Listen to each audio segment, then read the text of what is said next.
was a realist painter. He had studied at the Art Students League, and then when one of their renowned teachers, Frank Riley, left, he followed Frank Riley. These were more classic artists, Rembrandt, Goya. In a lot of ways, the work was very consistent, right? It was classical, it was realist, but it moved as he moved and as he found new influences. So he was always drawn to outsiders. He felt like an outsider. I believe his career certainly started with a bang in the 60s in New York City and then moving to Washington, D.C. But then he came here to upstate New York or central New York. He started painting landscapes, but what he found were fellow outsiders and freaks and those maybe without a voice, jugglers and clowns and people in sideshows.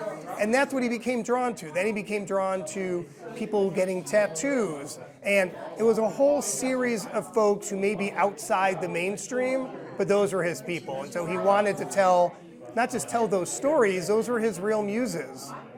He always looked back, I believe, to the classics and the masters, and those were his greatest influences. I would say the masters and those who painted dark and engaging and throwback doesn't sound professional enough, right? But he was looking backward to look forward. I think that was a big part of his work.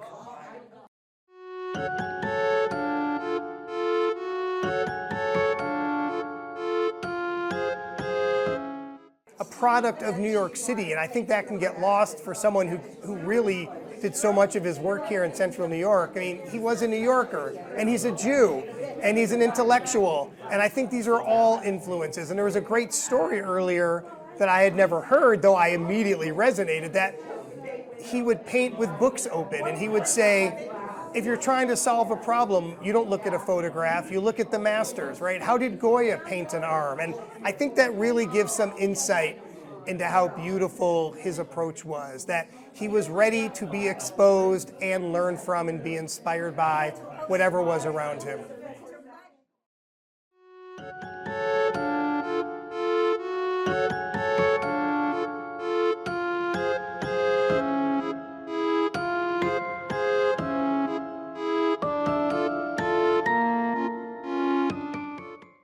Well, I think one of the wonderful things is there's no artist I know personally from Binghamton who wasn't influenced by him in some fashion.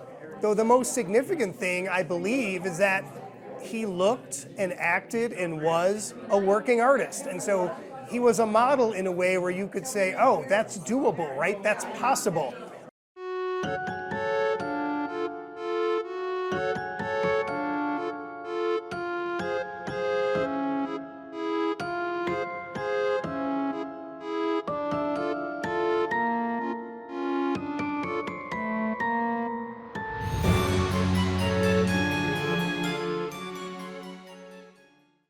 It's okay. The struggle is worth the effort, and the struggle is okay, and you have to live it, and he really lived it. He was an artist who lived his work.